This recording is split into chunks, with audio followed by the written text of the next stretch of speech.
I'm back. I'm bad with it. And I say, oh. And I say, oh. And I say, oh. I'm bad with it. We're going to be ready to how this homeless man became an NBA star. I ain't gonna lie, for it's a lot of people, you feel me, who had it rough, you feel me, got back up, you feel me, made it out of that struggle. Let's see what he talking about though. Even though he was homeless, how could someone go from living on the street to signing $100 million deals and becoming one of the NBA's biggest stars? Well, this is the story of Jimmy Butler. Jimmy's the last person you'd expect to have been homeless, because he was just an innocent kid growing up in one of Texas's richest cities. But at just 13 years old, his life came crashing down. Out of nowhere, Jimmy's dad abandoned his family with no explanation. And since Y'all think Michael Jordan, Jimmy Butler dad fool? Be for real, bro. Y'all really think Michael Jordan is Jimmy Butler dad, bro? I just had to get that out of my shit. Like, is Michael Jordan Jimmy Butler dad? Let me know in the comments for him. Let me know in the comments. Since Jimmy looked just like the father that betrayed the family, Jimmy's mother just couldn't stand looking at his face. So eventually she snapped at Jimmy and said, "I don't like the way you look. You gotta go," and kicked him to the streets. My mom kicked me out of my house, to tell the truth. I bounced in and out of guys' houses in high school. Now you'd think a teenager forced to figure out life for himself would be hard enough. But Jimmy's obstacles toward NBA stardom were about to get even harder. See, any day he couldn't crash at his friend's house, he'd just roam the streets. And being homeless in the Texas heat would be brutal for anybody, but especially Jimmy. And living like that forced him to make a life-changing decision. So I was always a big football fan. You know, being from Texas, football is big. I think basketball made me third. But then I wasn't a fan of the sun, wasn't a fan of the heat. Plus, I was tiny. Everybody else started growing. I was like, I don't want to get crushed. I'm gonna move inside. On the game, it was coming up for me. Nigga said I wasn't a fan of the heat. To the AC, shoot at the orange rim. At the time, Jimmy didn't realize just how significant switching sports would become. But he wasted no time signing up for basketball at Tomball High School, where he vowed to become a star athlete. And during his senior year, Jimmy began his basketball career, which led him to making his new best friend, Jordan Leslie. But little did Jimmy know, they were about to become family. I mean, I was always like, man, you can stay tonight. My mom won't care. And then I'd just be like, oh, just one more night. And it just kind of developed into a week and then a month. Jimmy finally found himself a permanent home. But more importantly, he felt love and support. Jimmy knew this family took a risk bringing a stranger into their lives. All it take, bro, they take that one person that you feel me, that believe you, fool. Real shit, fool. All it take is that one person that believes in you, fool. If you find that one person, my nigga, it's over, fool. Take that one person that believes you, fool. I'm trying to tell you, but it's true, bro. Take that one person, fool. So he couldn't let them down. And for the first time in Jimmy's life, he had hope. His basketball days were only beginning, and yet he instantly set a goal most kids could only dream of, making the NBA. But Jimmy was determined, and that year the journey started off strong, because he committed to playing basketball for Tyler Junior College. I remember the first time walking down this bad baby. I know I ended the game with 33 points. And with that 33 points, I was asking myself, is this real? Can I really score 33 points on a nightly basis? And then the next time I came out, 35 points. So I knew that I belonged here. This is where it started for me. Now, I don't know about you, but dropping 30 points a night sounds good to me. But see, Jimmy was only dominating players in junior college, and doing things at that level meant little to nothing.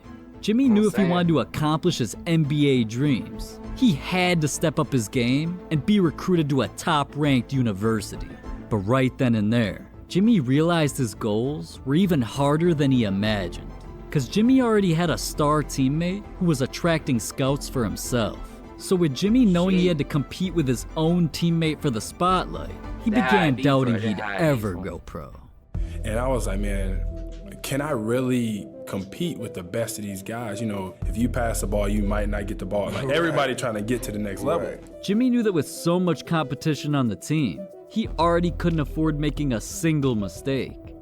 Real, that's why that nigga Kobe Bryant, he said, bro, it take level to this shit. Like, You feel me? Like, that's why he ain't paying the ball like that more, fool. Cause he did that shit for him. Like, he trying to be the next joint, fool. He trying to be greater. Especially since his star teammate, who was already committed to Marquette University, was bringing in attention from coaches. And Jimmy knew Marquette's assistant coach, Buzz Williams, always showed up. So Jimmy was determined to make him realize they were choosing the wrong guy. Buzz came in, he was assistant at Marquette under Crean at the time. And he comes up to me and was like, you know what, if I ever had a head coaching job, like, you would be a player that I would want to come you to come play for me. Now, even though Buzz wanted Jimmy to come to Marquette, everything had to fall into place. And one day out of nowhere, Jimmy's phone rang. Fuck. Person he calls, like, he always had told me the truth and all of this. So, you know, without even visiting, I went to Marquette. It was official. Jimmy accomplished his first goal and was now heading to the university. I'm saying, fool. That, you know, like, to find that one person for his ass, fool, that one person, fool, he had to prove himself, you feel me? So, like, you feel me? Everybody believe in him, fool. That's all it takes, fool. Gotta prove himself, so like, he believe you, fool. He did that shit. That nigga had to get knocked down a lot, too, though. You gotta think about this shit, like, you really gotta think about how much it takes, fool, to be grateful. How much it takes. University of Marquette, but this was just a small step in the right direction. Jimmy knew the competition here was fierce, the stakes were higher, and if he wanted to elevate to the next level, he couldn't be average. But even though Jimmy wanted to make the NBA, so did all of his new teammates. And the guy starting in front of him was already a star player on the NBA's radar, which led Jimmy to the biggest obstacle of his life. Jimmy panicked. He thought he would never get the playing time to prove himself. And well, he had to think fast. At the time, Marquette's starting guard was Wesley Matthews. And considering Wesley was an NBA prospect, Jimmy felt there was no way he could be better than Wesley, and began feeling his NBA dream slipping away. But see, Jimmy wasn't recruited to Marquette for no reason. Coach Buzz knew the potential Jimmy had and forced him to work harder than all of his teammates. At times, Jimmy was forced to show up for extra drills at 5:30 in the morning. The workouts Jimmy pushed through were inhumane, but secretly, this was all a part of Coach Buzz's master plan to get Jimmy to the big league. He knew Jimmy's story and his goal of making the NBA, so Buzz wanted to be the reason he got there. But ironically, all that extra work nearly made Jimmy quit basketball. Like, I was always like, I want to come home. I want to transfer, like, because he was so hard on me. Like, I was so far away from home, you know, homesick. I'm still a kid. He wanted to go home because I was extremely difficult in coaching him, because I thought that he could evolve into being. I'm saying, fool, he did, though. He did. You got to go through all them struggles, fool. I'm trying to tell you, bro. You know what I'm saying? Like, even when you feel like you about to break, you about to break, fool. Just break down, fool. Just keep going, bro. And if you fall back, fool, bro, get back up, fool. Always get back. They got towards the end of the year that could help us. Jimmy didn't know it yet, but being pushed that hard was about to be his. Cause I'm finna be proof of this shit. I'm finna be another living proof of this shit. Like, y'all like gonna see this shit. Biggest blessing. Behind the scenes, he anxiously waited for an opportunity. But at the same time, Wesley was out there dominating, having the best season of his college career. So cause Wesley was on the rise, every single day, Jimmy was pushed to take his game to a whole new level.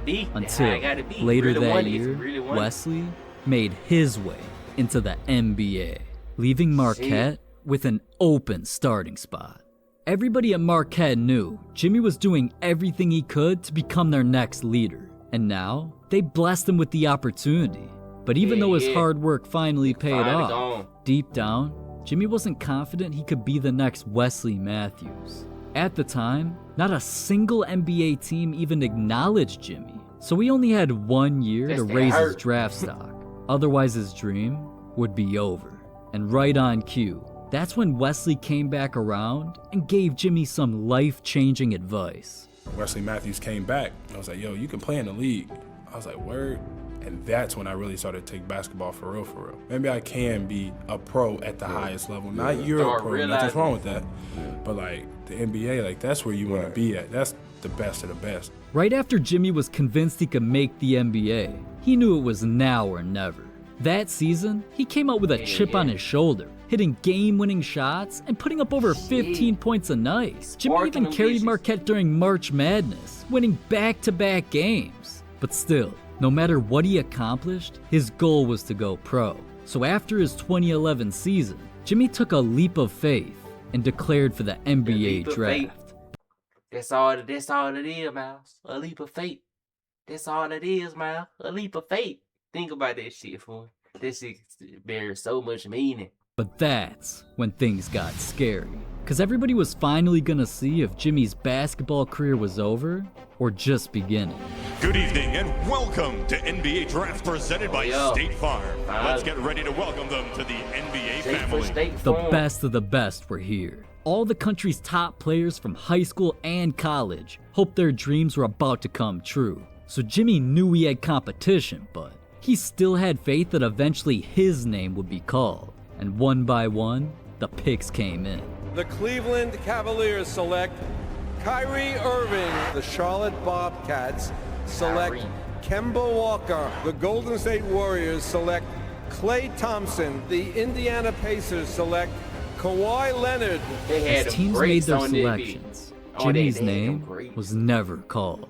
Most teams saw him as a huge liability. After all, he wasn't a freak athlete, he wasn't fast, and he didn't throw down crazy highlights. So teams felt drafting him for what he could become was too risky. Nobody was willing to place that bet. Well, nobody until... With the 30th pick in the 2011 draft, the Chicago Bulls select Jimmy Butler from Marquette University. I instantly burst out into tears with my mom because all the people that tell me that I wouldn't amount to anything, that I wouldn't get my degree, I wouldn't go to college, I couldn't be an NBA player. But more than anything, it was I proved myself right. I could care less about proving them wrong. Now with Jimmy officially... Shit, that nigga speaking, bro. I could care less, you feel me? Becoming an NBA player, he realized just making the league actually wasn't the dream after all. It was just a step towards an even bigger goal. Jimmy understood that going from homeless to a professional athlete was a blessing. So now being in a position to accomplish greatness and having the power to motivate millions of people, he vowed to give basketball his everything and make it known to the entire world that anything is possible. It's not enough for Jimmy Butler to be good. It's not enough for him to be an all-star. Jimmy Butler has greatness written all over him. He has got that dog in him. Trust me, he is clutch closer on defense and offense. He's as tough as they come. Preach, nigga. Oh, look at that smile. Look at that smile. Nigga having fun. Nah, look at his ass now, fool. Nigga drinking caffeine. You must ain't heard. Y'all that must ain't heard the fucking caffeine. Nigga drinking caffeine, fool. Nigga not coming to the court healthy no more, bro. Nigga don't come to the court healthy no more. Nigga trying to get a coffee shop. Is that healthy, Jimmy? Is that healthy, Jimmy? But at least you made it, though. We out. See y'all later. Peace. And I say, oh. And I say, oh. And I say, oh. My name is Sasuke Uchiha. I hate a lot of things, and I don't particularly like anything. What I have is not a dream, because I will make it a reality. I'm going to restore my clan and destroy a certain someone.